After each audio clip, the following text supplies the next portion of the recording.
Are you frustrated and hate spending hours and hours creating a spreadsheet of all the privileged documents from a discovery request? Are you numb from organizing the privileged documents, assigning Bates numbers, creating spreadsheets with Bates numbers, filling in any attorney comments, and so much more?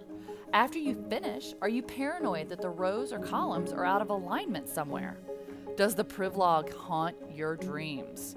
If so, let Ricoh eDiscovery On Demand remove all of this frustration and give you peace of mind.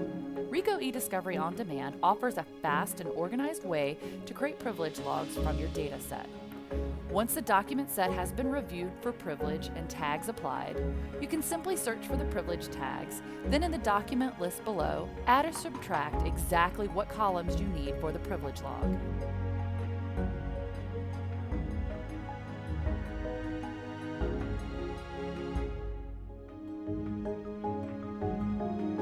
You can even save the layout for use again on this case or another case.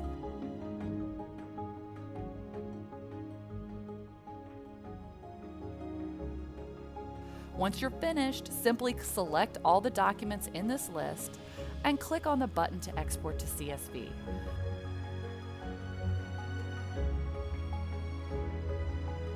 Voila! You have a spreadsheet of the privileged documents in a matter of minutes, not hours.